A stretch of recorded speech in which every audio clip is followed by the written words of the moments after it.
before their death.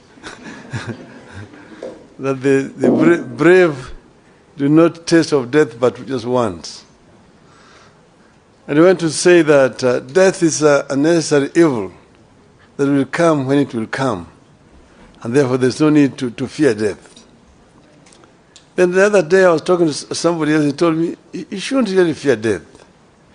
He said that, look, if you are sick, there are only two things that can happen to you. Either you will be treated and you will get well, they have nothing to fear. But if you don't recover, then you die. If you die, there's nothing to fear. Why? Because you will either go to heaven or to hell. If you go to heaven, there's nothing to worry about. You will be okay. Even if you go to hell, there's nothing to worry about. You'll find so many of your friends.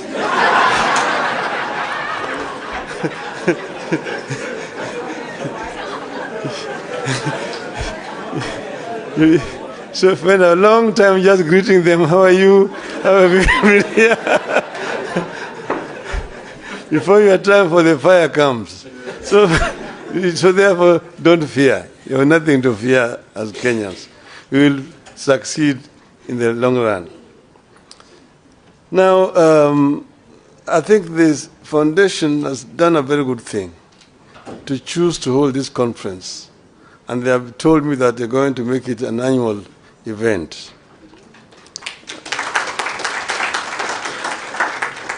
So it is my real pleasure to speak to this distinguished audience at a time the country is undergoing profound challenges with no end in sight.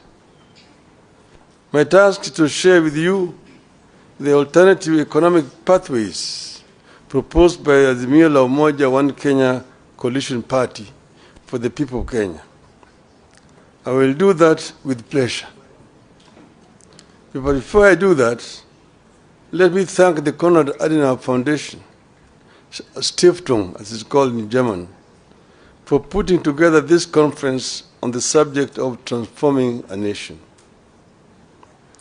It is proper that a foundation that bears the name of the man who presided over the reconstruction of Germany after the Second World War should get us together so that we can discuss our own reconstruction.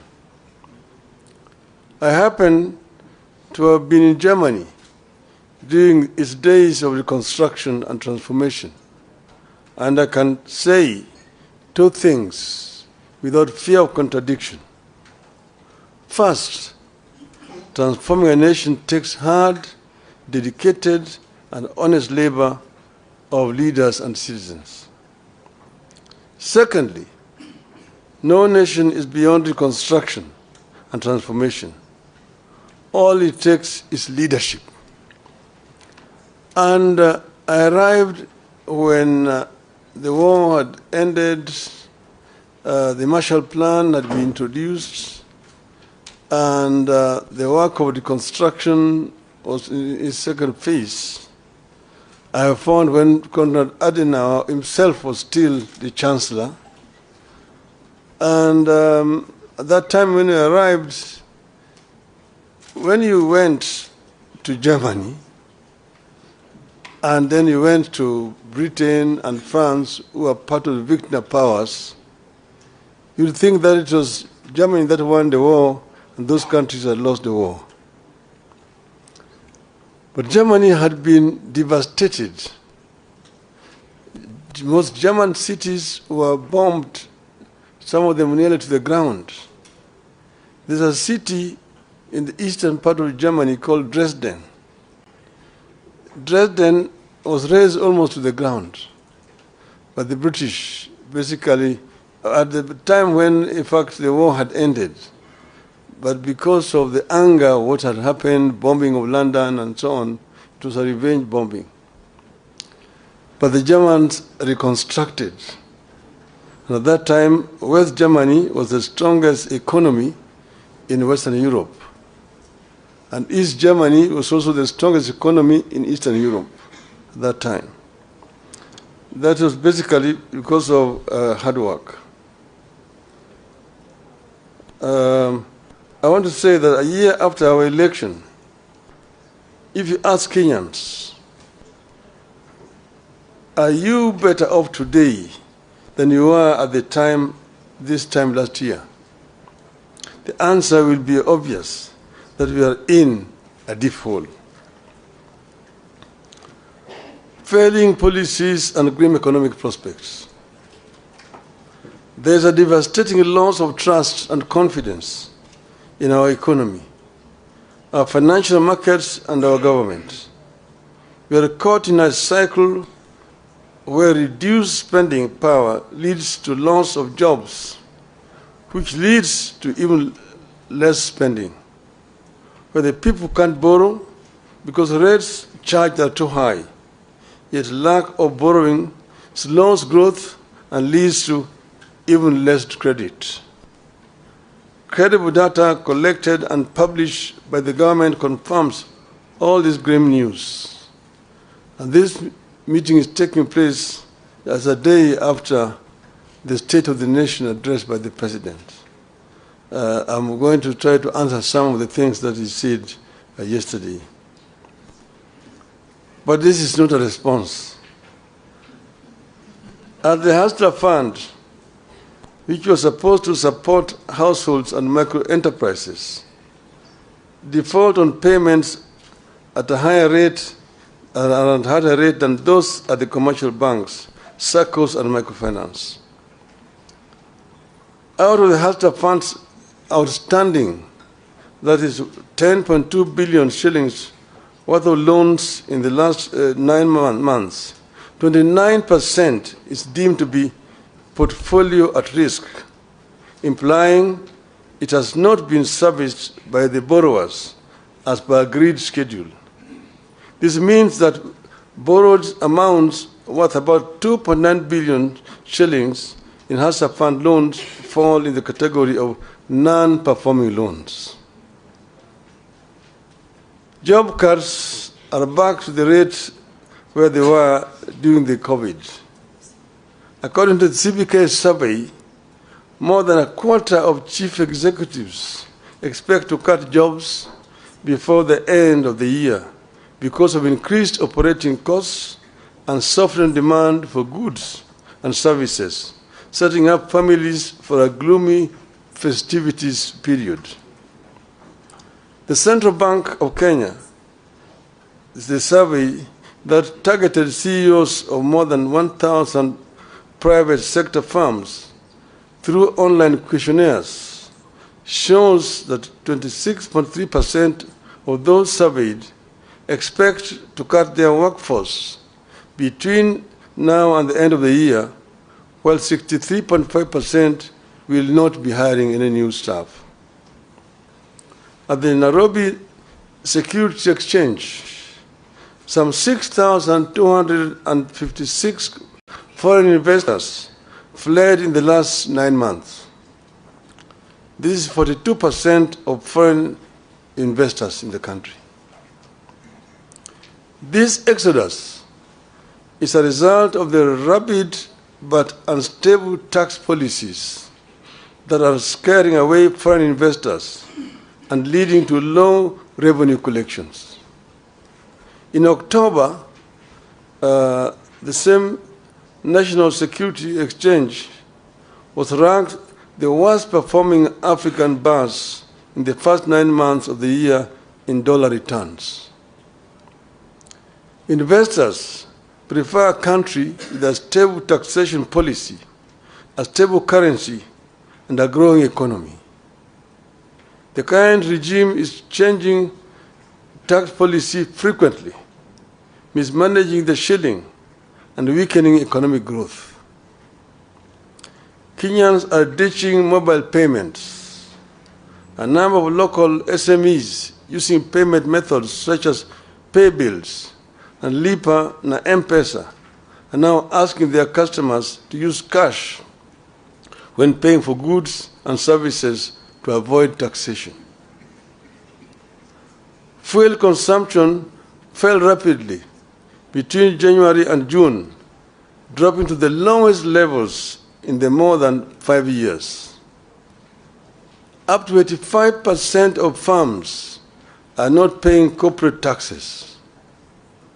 At least 8 in 10 companies in Kenya did not pay taxes on earnings last financial year.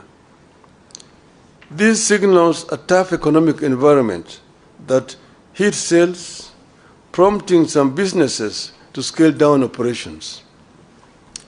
The Kenya Revenue Authority, KRA, missed its revenue target for the first quarter of the current financial year by 79 billion Kenya shillings.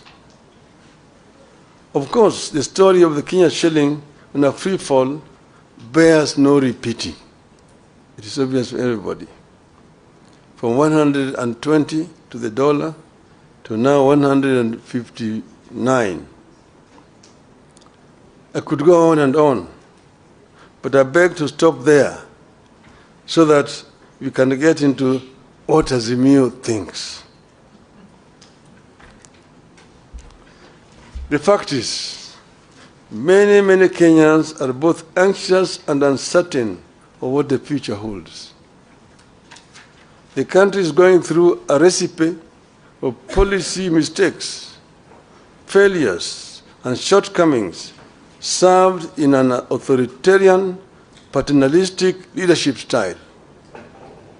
Nobody in government cares about building broad public support around these programs. Everything is forced down everyone's throats. In the run-up to 2022 election, we warned that the sectors of every economy are intertwined, and you cannot benefit one sector by denying the other. We warned that Kenya Kwanza was never going to help the hustlers by robbing the rich and the middle class. In the wake of the Finance Act of 2023, we warned that no nation can ever tax its citizens into prosperity.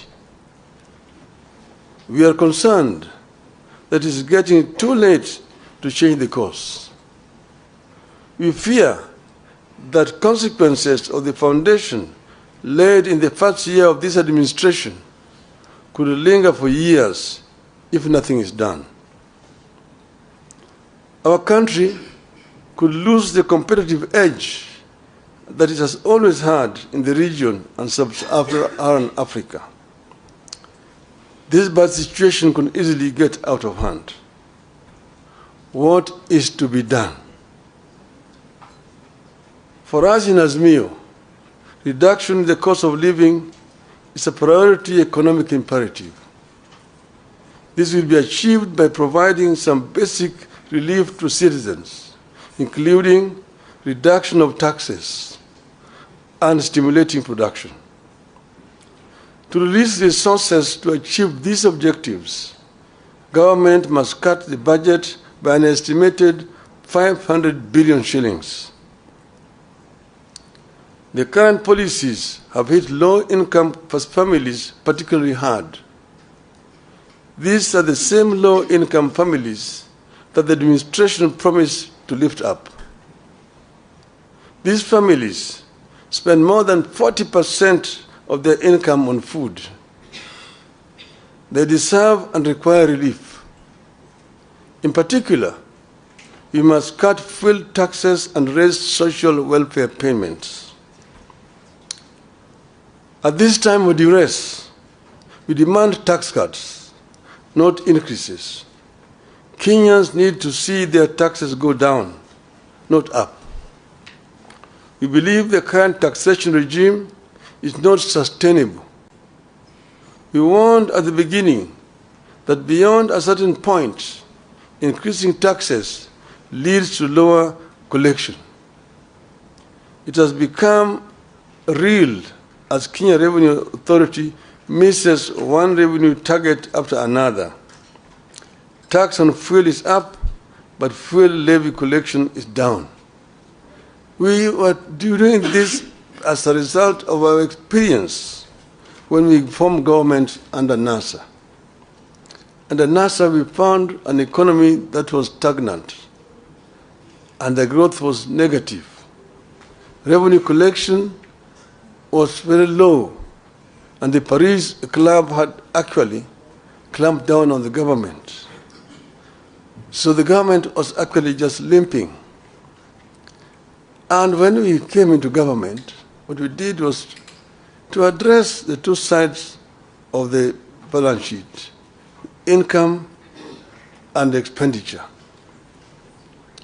We found out the government was collecting 200 billion shillings of all that was being collected. We looked at the sources of revenue, customs duty, income tax, the VAT, and so on. And then the other side, expenditure, how they were procuring. You looked at revenue officers, those officers in the customs, in the income tax department, in the VAT, and procurement officers in all the ministries. They were the boys in town. They're the ones who are buying apartment blocks in town, the ones who are driving the latest models of cars, Mercedes, Toyota, what have you. They're the ones who are building castles in rural areas. They're the ones who are building high-rise buildings in village markets. If you did a lifestyle audit, you're able to catch them. And we did lifestyle audits and caught very many of them. We sacked some we sent to jail. And all of a sudden, revenue rose up. From 200 billion shillings, within the 6 months from January to June, we went up by 100 billion shillings. We collected 300 billion shillings. So we said, the answer is not to increase taxes, but to spread out, widen the net, and lower the taxes, and we get more revenue. The following year, it went 500 billion, 700 billion, 900, we reached 1 trillion. We were able to finance most of our budget from local resources without having to borrow from donors. 95% of our development expenditure was coming from local revenue. And that's why we were advising the inadvisable that you don't have to increase taxes to get revenue. Procurement, because you can raise revenue, but it all just goes into people's pockets. We found that under Moi, there was a procurement law which says that any item above 100,000 shillings had to be procured competitively. In other words, you have to advertise in at least 3 newspapers. And there must be at least 3 bidders, and you procure competitively. Each and every ministry has a procurement officer seconded from the treasury who was in charge. We found that each procurement officer had 3 companies registered. And there was a kind of a cartel and a collusion. The one in Ministry of Finance is supplying Ministry of Education. The one in Education is supplying health. One is health is supplying roads. One road is supplying agriculture. And if you are the tender, there will be 3 companies. All those 3 belong to one person. And of course the building, the commission, which is shared among various commission officers. An item that's supposed to be procured at 100,000 shillings goes for 5 million shillings. And that's where the money is being lost. These ones, again, we did lifestyle audit. We sacked some of them. We jailed some of them. The government was now procuring competitively. And that is how we manage that economy. So you need to stimulate production. Interest rates need to come down in order to stimulate economic activity. This is particularly urgent and critical, given that in the Finance Act of 2023, the regime is pursuing higher spending and taxes for the next 2 years. Businesses will obviously pass the costs to consumers, worsening the cost of living further. We needed to invest in direct relief to individuals through programs that put money directly into the people's pockets, which is why we asked the Kenya Kwanza to continue with and expand the Kazi Mtaani program. And it can be expanded the way we did it ourselves there, Kazi kwa vijana, to the rural areas as well. Investment in labor-intensive programs like road construction, rural water systems, afforestation, and so on. This has proven over the years to yield positive results. We believe that putting money into construction of schools' infrastructure would yield better returns than the construction of houses through taxation.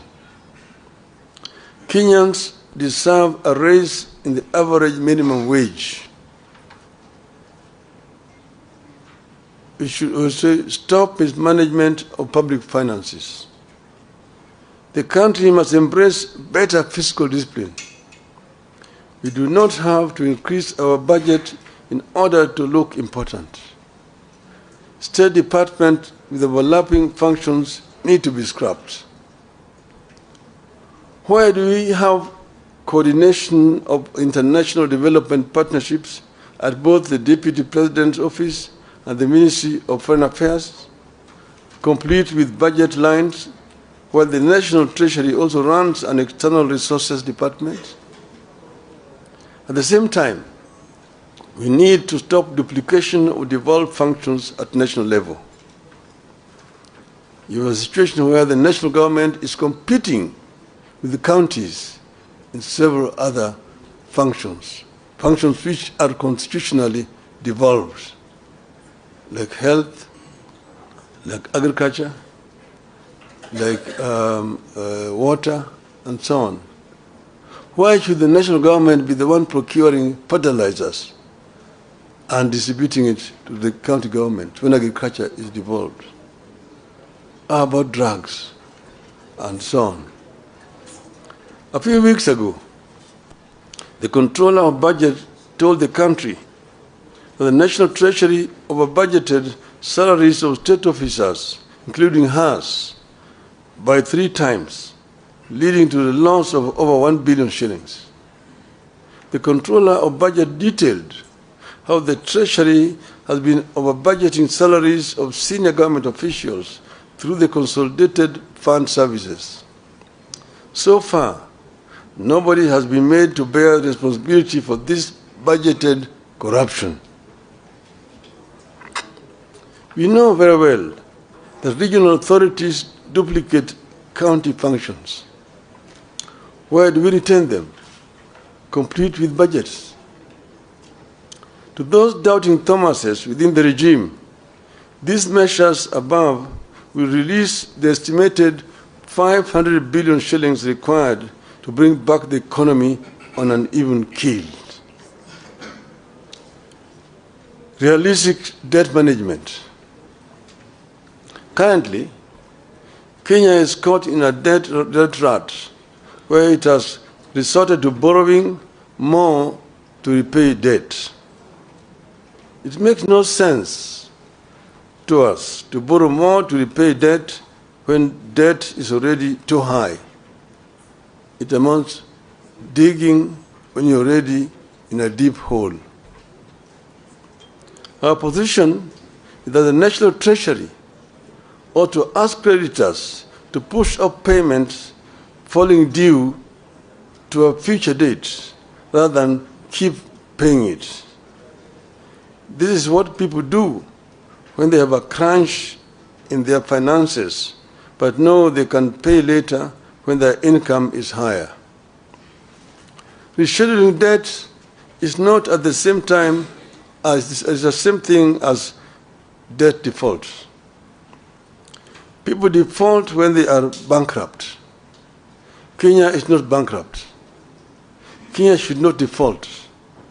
By rescheduling debt payment falling due, the government can forgo punitive taxes and create room for critical social and economic spending. In conclusion,